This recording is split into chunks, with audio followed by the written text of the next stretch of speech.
আজ আমরা শুধু একটি ঘোষণাপত্র প্রকাশ করছি না, আজ আমরা ঘোষণা করছি আগামী 5 বছরের বাংলাদেশের পথচিত্র। একটি এমন বাংলাদেশের অঙ্গীকার যেখানে থাকবে ন্যায় বিচার, সুশাসন ও মানবিক মর্যাদা, যেখানে সরকার হবে জনগণের সেবক এবং জবাবদিহিমূলক প্রতিনিধি। এই লক্ষ্য সামনে রেখে আমরা প্রকাশ করতে চলেছি বাংলাদেশ জামায়াতে ইসলামের নির্বাচনী ইশতেহার 2026। আমরা চাই এমন একটি বাংলাদেশ যেখানে মানুষ নিরাপদে বাঁচবে, মর্যাদার সাথে বাঁচবে এবং ন্যায় ও ইনসাফের সাথে এগিয়ে যাবে। এই অঙ্গীকার নিয়েই আমাদের নির্বাচনী ইশতেহারের নামকরণ করা হয়েছে নিরাপদ ও মানবিক বাংলাদেশের ইশতেহার। আমাদের ইশতেহারটি 10টি মূল বিষয়কে কেন্দ্র করে তৈরি করা হয়েছে। প্রতিটি বিষয়ই এক একটি স্তম্ভের মতো, যা আমাদের নীতির ভিত্তি এবং দৃষ্টিভঙ্গি নির্দেশ করে। আমরা যথাক্রমে রাষ্ট্রের সকল নাগরিকের সাথে সমস্বরে 5টি মৌলিক বিষয়ে হাঁ বলতে চাই, আর তা যথাক্রমে সততা, ঐক্য, ইনসাফ, দক্ষতা ও কর্মসংস্থান। যেভাবে কিছু বিষয়ে আমাদের অবস্থান স্পষ্টভাবে হাঁ এর পক্ষে, ঠিক তেমনি 5টি বিষয়ে আমাদের অবস্থান দ্ব্যর্থহীনভাবে না। আমরা শক্তভাবে না বলতে চাই দুর্নীতি, ফ্যাসিবাদ, আধিপত্যবাদ, বেকারত্ব ও চাঁদাবাজিকে। এই 10টি বিষয়ে আমাদের অবস্থান নির্ধারণ করে দেয় আমাদের দৃষ্টিভঙ্গি, আর এই দৃষ্টিভঙ্গিকে বাস্তবে রূপ দিতে বাংলাদেশ জামায়াতে ইসলামী আগামী 5 বছরের সরকার পরিচালনায় 26টি বিষয়কে অগ্রাধিকার দেবে। 1. জাতীয় স্বার্থে আপোষহীন বাংলাদেশ। এই স্লোগানের আলোকে স্বাধীনতা, সার্বভৌমত্ব ও জাতীয় স্বার্থে আপোষহীন রাষ্ট্র গঠন, ন্যাশনাল ইন্টারেস্ট। 2. বৈষম্যহীন, ন্যায় ও ইনসাফ ভিত্তিক একটি মানবিক বাংলাদেশ গঠন, সোশিয়াল জাস্টিস। 3. যুবকদের ক্ষমতায়ন এবং রাষ্ট্র পরিচালনায় তাদেরকে প্রাধান্য দেয়া, ইউথ ফার্স্ট। 4. নারীদের জন্য নিরাপদ, মর্যাদাপূর্ণ ও অংশগ্রহণমূলক রাষ্ট্র গঠন। 5. আইন শৃঙ্খলা পরিস্থিতির সার্বিক উন্নয়নের মাধ্যমে মাদক, চাঁদাবাজ ও সন্ত্রাসমুক্ত একটি নিরাপদ রাষ্ট্র বিনির্মাণ। 6. সকল পর্যায়ে সৎ নেতৃত্ব প্রতিষ্ঠা ও প্রাতিষ্ঠানিক সংস্কারের মাধ্যমে দুর্নীতিমুক্ত রাষ্ট্র গঠন। 7. প্রযুক্তি নির্ভর আধুনিক ও স্মার্ট সমাজ গঠন। 8. প্রযুক্তি, ম্যানুফ্যাকচারিং, কৃষি ও শিল্প সহ নানা সেক্টরে ব্যাপক ভিত্তিক কর্মসংস্থান সৃষ্টি, সরকারি চাকুরিতে বিনামূল্যে আবেদন, মেধার ভিত্তিতে নিয়োগ ও সকল ধরনের বৈষম্য দূরীকরণ। 9. ব্যাংক সহ সার্বিক আর্থিক খাতে সংস্কারের মাধ্যমে আস্থা ফিরিয়ে এনে বিনিয়োগ ও ব্যবসা বান্ধব টেকসই ও স্বচ্ছ অর্থনীতি বিনির্মাণ। 10. সমানুপাতিক পিআর পদ্ধতির নির্বাচন সহ সুষ্ঠু নির্বাচনী পরিবেশ তৈরি ও তত্ত্বাবধায়ক সরকার ব্যবস্থা শক্তিশালী করে সুসংহত ও কার্যকর গণতন্ত্র নিশ্চিত করা। 11. বিগত সময়ে রাষ্ট্রীয় পৃষ্ঠপোষকতায় হওয়া খুন, গুম ও বিচার বহির্ভূত হত্যাকাণ্ডের বিচার ও মৌলিক মানবাধিকার নিশ্চিত করা। 12. জুলাই বিপ্লবের ইতিহাস সংরক্ষণ, শহীদ পরিবার, আহত ও পঙ্গুত্ব বরণকারী জুলাই যোদ্ধাদের পুনর্বাসন এবং জুলাই সনদ বাস্তবায়ন করা হবে। 13. কৃষিতে প্রযুক্তির ব্যবহার ও কৃষকদের সহযোগিতা বাড়ানোর মাধ্যমে কৃষিতে বিপ্লব সৃষ্টি করা। 14. 2030 সালের মধ্যে সম্পূর্ণ ভেজাল মুক্ত খাদ্য নিরাপত্তা এবং 3-0 ভিশন, পরিবেশগত অবক্ষয়ের শূন্যতা, বর্জ্যের শূন্যতা এবং বন্যা ঝুঁকির শূন্যতা বাস্তবায়নের মাধ্যমে সবুজ ও পরিচ্ছন্ন বাংলাদেশ গড়া। 15. ক্ষুদ্র ও মাঝারি শিল্পের বিকাশের পাশাপাশি ভারী শিল্প প্রতিষ্ঠা, দেশি বিদেশি বিনিয়োগ বান্ধব পরিবেশ নিশ্চিতের মাধ্যমে ব্যাপক ভিত্তিতে শিল্পায়ন ও কর্মসংস্থান তৈরি। 16. শ্রমিকদের মজুরি ও জীবনযাত্রার মান বৃদ্ধি এবং মানসম্মত কাজের পরিবেশ বিশেষ করে নারীদের নিরাপদ কাজের পরিবেশ সৃষ্টি করা। 17 প্রবাসীদের ভোটাধিকার সহ সকল অধিকার নিশ্চিতকরণ এবং দেশ গঠনে আনুপাতিক ও বাস্তবসম্মত অংশগ্রহণ নিশ্চিত করা। 18 সংখ্যাগুরু সংখ্যালঘু মেজরিটি মাইনরিটি নয়, বরং বাংলাদেশের নাগরিক হিসেবে সকলের নাগরিক অধিকার প্রতিষ্ঠা এবং পিছিয়ে থাকা নাগরিক ও শ্রেণীগোষ্ঠীর জন্য বিশেষ সুবিধা নিশ্চিত করা।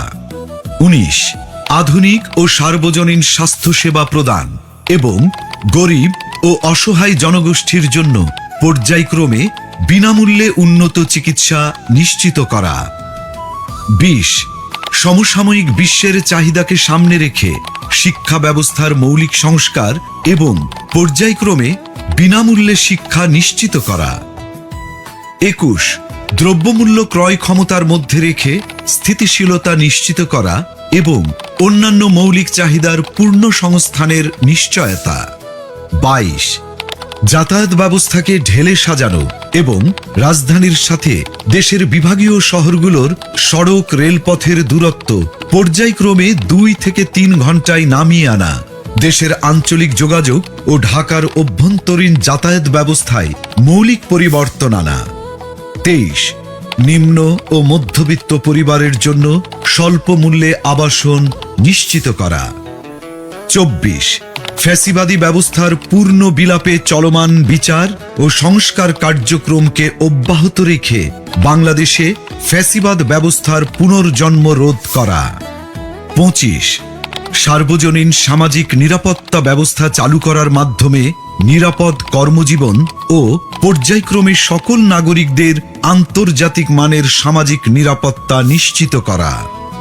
26 সকল পর্যায়ে স্বচ্ছতা ও জবাবদিহিতার মাধ্যমে সুশাসন নিশ্চিত করে একটি সুখী ও সমৃদ্ধ কল্যাণ রাষ্ট্র প্রতিষ্ঠা। বিষয়ভিত্তিক স্পষ্ট দিক নির্দেশনা দিতে আমরা আমাদের নির্বাচনী ইশতেহারকে 8টি প্রধান ভাগে বিভক্ত করেছি। প্রতিটি ভাগ তৈরি করা হয়েছে দেশের বাস্তবতা, জনগণের চাহিদা এবং আগামীর সম্ভাবনাকে সামনে রেখে। এই 8টি ভাগ হল: 1 জুলাই বিপ্লবের আকাঙ্ক্ষায় একটি বৈষম্যহীন, শক্তিশালী ও মানবিক বাংলাদেশ। 2 আত্মনির্ভরতার পথে নিজ পায়ে দাঁড়ানোর প্রত্যয়। 3 টেকসই অর্থনৈতিক উন্নয়ন ও ব্যাপকভাবে কর্মসংস্থান সৃষ্টি। 4 স্বনির্ভর কৃষি ও প্রকৃতির স্বাভাবিক বিকাশের মাধ্যমে পরিবেশ বান্ধব উন্নয়ন। 5 মানব সম্পদ উন্নয়ন ও জনগণের মৌলিক জীবন মানের উন্নয়ন। 6 সমন্বিত অবকাঠামোগত উন্নয়ন। 7 যুবকদের নেতৃত্বে প্রযুক্তি বিপ্লব ও সমৃদ্ধ বাংলাদেশ। 8 সবার জন্য অন্তর্ভুক্তিমূলক রাষ্ট্র। এই 8টি ভাগের মধ্য থেকেই নির্বাচিত করা হয়েছে ইশতেহারের কিছু মূল ও অগ্রাধিকারমূলক বিষয়, যা আমরা বিস্তারিতভাবে আপনাদের সামনে তুলে ধরব। যার শুরুতেই থাকবে সুশাসন ও জননিরাপত্তা এবং তা নিশ্চিতে মন্ত্রী ও এমপি সহ সকল পর্যায়ের জনপ্রতিনিধিদের ও তাদের পরিবারের সদস্যদের বার্ষিক সম্পদ বিবরণী জনসাধারণের সামনে পেশ করা হবে। সরকারি অফিসে সিসি ক্যামেরা স্থাপন এবং সব গুরুত্বপূর্ণ সরকারি নথি ও সেবাকে শতভাগ অনলাইনে রূপান্তর করা হবে। 64 জেলা শহর এবং প্রায় 500 উপজেলা ও ছোট শহরকে পরিকল্পিত শহর হিসেবে গড়ে তোলা হবে। তরুণদের দেশ পরিচালনায় অগ্রাধিকার দেওয়া হবে। নারীদের মধ্য থেকে মন্ত্রিসভায় উল্লেখ সংখ্যক প্রতিনিধি অন্তর্ভুক্ত করা হবে। ডিজিটাল পাহারাদার অ্যাপের মাধ্যমে যে কোনো অপরাধের, যেমন চাঁদাবাজি, ঘুষ, নারী নির্যাতন বিরুদ্ধে তাৎক্ষণিক ডিজিটাল রিপোর্ট করা যাবে, যেখানে রিপোর্টকারীর পরিচয় গোপন রাখা হবে।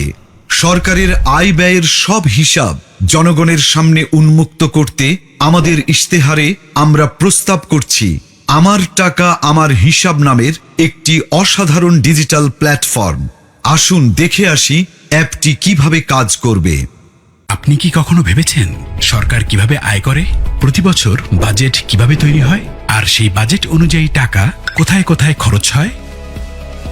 সরকারের আয় আসে আপনার দেয়া কর, বিদেশি অনুদান, ঋণ, আমাদের প্রবাসী হিরোদের পাঠানো রেমিটেন্স এবং সেবামূলক আয় থেকে। আর এই টাকা দেশের বিভিন্ন খাত ও প্রকল্পে ব্যয় করা হয়, যার সঠিক হিসাবটা জানা রাষ্ট্রের নাগরিক হিসাবে আপনার একটি অধিকার। বর্তমানে এই হিসাব জানার প্রক্রিয়া অনেক জটিল ও কঠিন, কিন্তু কেন বারবার আপনাকে এই বিষয়ে অন্ধকারে রাখা হয়? কারণ এই জটিলতাই দুর্নীতিবাজদের জন্য একটি নিরাপদ আশ্রয় তৈরি করে, আর অপরাধীরা থেকে যায় লোকচক্ষুর অন্তরালে। এবার সেই সমস্যার সমাধান হবে আমার টাকা আমার হিসাব নামের একটি অসাধারণ ডিজিটাল উদ্যোগের মাধ্যমে। এই প্ল্যাটফর্ম ব্যবহার করে আপনি সরকারের বার্ষিক আয় ব্যয়ের পুরো হিসাব দেখতে পারবেন, জানতে পারবেন সরকার কত টাকা কর পেয়েছে, বিদেশ থেকে কত অনুদান এসেছে, কত ঋণ এসেছে, কত টাকা এসেছে সেবামূলক আয় থেকে, এবং মোট কত টাকা রেমিটেন্স দেশের অর্থনীতিতে যোগ হয়েছে। জানা যাবে সেই আয়ের টাকা কোন খাতে কোথায় কত খরচ হয়েছে এবং হচ্ছে। এমনকি নির্দিষ্ট এলাকা অর্থাৎ জেলা, উপজেলা বা থানা পর্যায়েও আয় ব্যয়ের হিসাব জানতে পারবেন। নির্দিষ্টভাবে কোন প্রকল্পে কত টাকা খরচ করা হয়েছে তাও জানা যাবে এই প্ল্যাটফর্ম ব্যবহার করে।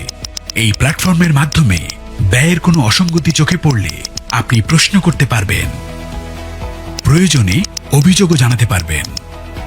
এভাবেই আমরা সবাই নিজ নিজ জায়গা থেকে দেশের আয় ব্যয়ের প্রতি সচেতন হব, দেশের আর জনগণের কাছে সরকারের স্বচ্ছতা ও জবাবদিহিতা নিশ্চিত করতে পারব।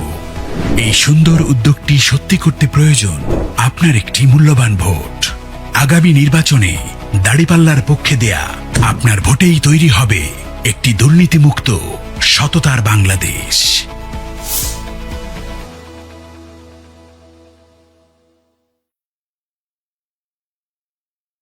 এর পাশাপাশি জননিরাপত্তা নিশ্চিত করার লক্ষ্যে চাঁদাবাজি, দুর্নীতি, সন্ত্রাস ও সামাজিক অপরাধ দমনে আমরা নিয়ে এসেছি ডিজিটাল পাহারাদার অ্যাপ। আসুন এখন অ্যাপটি সম্পর্কে আমরা বিস্তারিত জেনে আসি। প্লে স্টোর বা অ্যাপ স্টোর থেকে ডিজিটাল পাহারাদার অ্যাপটি ডাউনলোড করুন। আপনার ফোন নাম্বার দিয়ে রেজিস্ট্রেশন করুন। 6 সংখ্যার গোপন পিনটি সেট করুন। কোন ধরনের অভিযোগ দিতে চান তা সিলেক্ট করুন। অভিযোগের প্রমাণ সংযুক্ত করার জন্য ছবি, ভিডিও, অডিও রেকর্ড করুন অথবা মেসেজ টাইপ করুন। অভিযোগটি পূর্বে রেকর্ড করা থাকলে ছবি, ভিডিও, অডিও আপলোড করুন। আমি উপরের শর্তাবলী পড়েছি, এই লেখাটিতে টিক মার্ক দিন, তারপর জমা দিন বাটনে ক্লিক করুন। অভিযোগের 24 ঘন্টার ভেতরে দ্রুততম সময়ে ব্যবস্থা গ্রহণ করা হবে। আপনার অভিযোগটির অগ্রগতি অ্যাপটির মাধ্যমে ট্র্যাক করতে পারবেন। অভিযোগটির সর্বশেষ তথ্য আপনাকে SMS এর মাধ্যমে জানানো হবে। চাঁদাবাজি এর পাশাপাশি দুর্নীতি, ঘুষ, মাদক, সন্ত্রাস, বুলিং বা ইফটিজিং ও অপহরণ সংক্রান্ত অভিযোগ দিতেও অ্যাপটি ব্যবহার করতে পারবেন। অভিযোগকারীর নিরাপত্তা নিশ্চিত করার জন্য পরিচয় গোপন রাখা হবে। এখন আমরা আলোচনা করব অর্থনীতিকে শক্তিশালী করতে আমাদের প্রস্তাবিত কর্মপরিকল্পনা নিয়ে। 2040 সালের মধ্যে আমরা বাংলাদেশের অর্থনীতিকে $2 ট্রিলিয়ন উন্নীত করব, যেখানে মাথাপিছু আয় দাঁড়াবে $10,000। কর্পোরেট ট্যাক্স পর্যায়ক্রমে 20% এর নিচে নামিয়ে আনা হবে। বাংলাদেশের সকল ইসলামী ব্যাংক ও বীমা খাতের বিকাশে সহায়তা করা হবে। বিদেশে পাচারকৃত অর্থ ফেরত আনার লক্ষ্যে কার্যকর ব্যবস্থা গ্রহণ করা হবে। করমুক্ত আয়ের সীমা ক্রমান্বয়ে বৃদ্ধি করে 6 লাখ টাকা পর্যন্ত উন্নীত করা হবে। অর্থনৈতিক কর্মকাণ্ড গতিশীল করার মাধ্যমে জিডিপি প্রবৃদ্ধির হার ক্রমান্বয়ে 7% উন্নীত করা হবে। আমাদের ইস্তেহারের আরেকটি অন্যতম প্রধান অগ্রাধিকার যুব সমাজ ও কর্মসংস্থান। কারণ বাংলাদেশের এই তরুণদের দক্ষ ও কর্মক্ষম করে তুলতে পারলে বাস্তবায়িত হবে সমৃদ্ধ বাংলাদেশের স্বপ্ন। 5 বছরে 1 কোটি তরুণ তরুণীকে দক্ষতা ও প্রযুক্তি নির্ভর আন্তর্জাতিক মানের প্রশিক্ষণ দেওয়া হবে। কর্মসংস্থান না হওয়া পর্যন্ত ন্যূনতম 2 বছরের জন্য শিক্ষিত বেকারদের মাসে 10,000 টাকা করে কর্জে হাসানা সুদমুক্ত দক্ষতা উন্নয়ন ফি দেওয়া হবে। দক্ষতা যেমন বিদেশি ভাষা, IT, কম্পিউটার মেগা, উন্নয়ন করলে কলেজ থেকে বিশ্ববিদ্যালয় পর্যন্ত প্রতি ছাত্রকে ফি প্রদান করা হবে। দক্ষতা প্রকল্পের মাধ্যমে সরকারি ব্যবস্থাপনায় জেলাভিত্তিক human skill development zone SDZ গঠন করে বিনামূল্যে প্রয়োজনীয় প্রশিক্ষণ প্রদানের মাধ্যমে যুব সমাজকে দক্ষ মানব সম্পদে রূপান্তর করা হবে। আসুন দেখে আসি দক্ষতা অ্যাপটি কিভাবে কাজ করবে। দক্ষতা অ্যাপটি প্লে স্টোর বা অ্যাপ স্টোর থেকে ডাউনলোড করো অথবা ওয়েবসাইটে ভিজিট করো। নির্ধারিত ফর্মে পরিচয়, ঠিকানা, শিক্ষাগত যোগ্যতা এবং পছন্দের দক্ষতা সিলেক্ট করো ও অন্যান্য তথ্য দিয়ে রেজিস্ট্রেশন করো। অ্যাপ থেকে কনফার্মেশন পেজে দেওয়া তথ্য অনুযায়ী নির্ধারিত তারিখে ও স্থানে প্রয়োজনীয় সকল কাগজপত্র সহ উপস্থিত থাকো। নির্ধারিত স্থানে বিশেষজ্ঞদের পরামর্শে তোমার প্রশিক্ষণের বিষয় নির্ধারণ করা হবে এবং তোমার ভর্তি প্রক্রিয়া সম্পন্ন করা হবে। প্রশিক্ষণের সময়ে প্রশিক্ষণের খরচ, থাকা খাওয়ার খরচ এবং সম্মানী সরকার বহন করবে। প্রশিক্ষণ শেষে চাকুরি, ক্ষুদ্র ব্যবসা, বিদেশ গমন ও অন্যান্য কর্মসংস্থানের উদ্যোগ গ্রহণে সরকার সহযোগিতা করবে। দক্ষতা অ্যাপের মাধ্যমে তুমি শিখবে এবং শিখতে শিখতেই শুরু হবে তোমার কর্মজীবন। বাংলাদেশ জামায়াতে ইসলামী বিশ্বাস করে নারীর সম্মান ও নিরাপত্তা সমাজের নৈতিক ও সামাজিক উন্নয়নের মূল ভিত্তি। তাই সুষ্ঠু কর্মপরিকল্পনার মাধ্যমে আমরা তাদের সুরক্ষা, মর্যাদা ও সমান সুযোগ নিশ্চিত করতে চাই। নারীর সম্মতি অধিকার রক্ষায় সম্মতি সুরক্ষা কমিটি গঠন করা হবে। নির্যাতিত নারীর সকল প্রকার আইনি, মানসিক, আর্থিক সহায়তার জন্য প্রতিটি জেলা সদর হাসপাতালে ওয়ান স্টপ ক্রাইসিস সেন্টার স্থাপন করা হবে।